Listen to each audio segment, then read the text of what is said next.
Hi all, welcome to Jeni's flavour lab.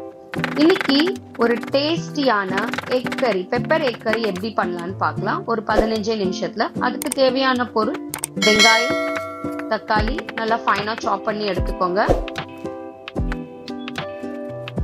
அதுக்கப்புறமா உங்களுக்கு தேவையான எக்ஸ் எவ்வளவோ அதை பாயில் பண்ணி அதையுமே நீங்க சைட்ல எடுத்து வச்சுக்கோங்க. இப்போ மெயின் மசாலா ப்ரிப்பேர் பண்றதுக்கு ஒரு பேன்ல எண்ணெய் எதுவும் போடாம பெப்பர் கார்ன்ஸை ஒரு 2 நிமிஷம் அப்படியே சாட் பண்ணிட்டு அதை ஒரு மிக்சியில போட்டுட்டு ஒரு சின்ன பீஸ் இஞ்சி, ஒரு 3 பல் பூண்டு, இது எல்லாத்தையுமே அரைச்சி ஒரு ஃபைன் பேஸ்டா எடுத்துக்கலாம். இதுதான் மெயின் மசாலா இந்த டிஷ்க்கு. வேற எந்த மசாலா நம்ம ஆட் பண்ண போறது இல்லை. இதை நல்லா ஒரு ஃபைன் பேஸ்டா அரைச்சி எடுத்துக்கலாம்.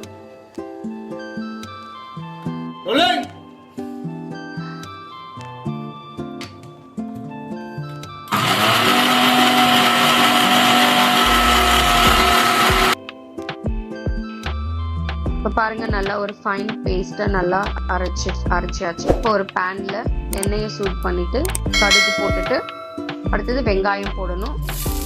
வெங்காயம் நல்லா ப்ரௌனா ஒரு கோல்டன் ப்ரௌன் வர்ற வரைக்கும் நல்லா வதக்கணும். எந்த அளவுக்கு நீங்க வதக்குறீங்களோ அந்த அளவுக்கு உங்களுக்கு டேஸ்ட் வரும். அதுக்கப்புறம் கருவேப்பிலை போட்டுக்கலாம். கருவேப்பிலை போட்டதுக்கு அப்புறமா அரைச்சி வச்சிருக்கிற அந்த பெப்பர், ஜிஞ்சர், கார்லிக் அந்த பேஸ்ட்டை போட்டு நல்லா அந்த பச்சை வாசனை போற வரைக்கும் நல்லா வதக்கி எடுத்துக்கோங்க. நல்லா வதங்கணும். இந்த பெப்பர் ஃப்ரை பார்த்தீங்கன்னா, இந்த பெப்பர் எக் கறி நீங்கள் டொமேட்டோஸ் இல்லாமல் கூட பண்ணலாம். ஆனால் நான் டொமேட்டோஸ் ஏன் ஆட் பண்ணுறேன்னா, நம்மளுக்கு கொஞ்சம் கிரேவி கிடைக்கணுன்றதுக்காக டொமேட்டோஸ் ஆட் பண்ணுறோம். வேண்டான்னா நீங்கள் இந்த ஸ்கிப் பண்ணிக்கலாம். இப்போ அனியன்ஸ், இந்த பேஸ்ட் எல்லாம் நல்லா பிளெண்ட் ஆகி வதங்கி வந்துருச்சு. இப்போ நம்ம டொமேட்டோஸ் ஆட் பண்ணிக்கலாம். நான் ஒரு டொமேட்டோஸ் தான் ஆட் பண்ணியிருக்கிறேன். உங்களுக்கு இன்னும் கிரேவி வேணும்னாலும் நீங்க டொமேட்டோஸ் ஜாஸ்தி ஆட் பண்ணிக்கலாம். இல்லை வேண்டாம் ட்ரையா வேணும்னா நீங்க இந்த டொமேட்டோஸை ஸ்கிப் பண்ணிக்கலாம். நல்லா வதங்கணும். நல்லா வதங்கி வரும், எண்ணெய் தனியா பிரிஞ்சு வரும். அதுக்கப்புறமா இப்போ நம்ம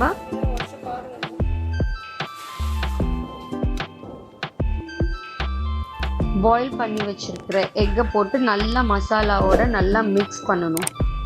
அந்த எக்கும் அந்த மசாலாவும் நல்லா மிக்ஸ் பண்ற வரைக்கும் நீங்க ஒரு 5 நிமிஷம் நல்லா அப்படியே சிம்ல எல்லாம் மீடியம் ஃப்ளேம்ல வச்சு வதக்கி எடுத்துட்டீங்கன்னா உங்களுக்கு டேஸ்டியான பெப்பர் எக் கறி இஸ் ரெடி. கடைசியா கொத்தமல்லி போட்டு அந்த ஃப்ளேவர் வாசனைக்கு வரும். இதை நீங்க சப்பாத்திக்கு சாப்பிடலாம், சூடான சாதத்துக்கு போட்டு சாப்பிடலாம், இட்லி, தோசை எல்லாத்துக்குமே சாப்பிடலாம். ரசம் வச்சுட்டு இதை அப்படியே ட்ரையா பண்ணி அப்படியே கூட சாப்பிடலாம். ரொம்ப டேஸ்டியா இருக்கும். ட்ரை பண்ணி பாருங்க, ரொம்ப டேஸ்டா இருக்கும். ட்ரை பண்ணி பார்த்துட்டு எனக்கு கமெண்ட் செக்ஷன்ல சொல்லுங்க. தேங்க்யூ.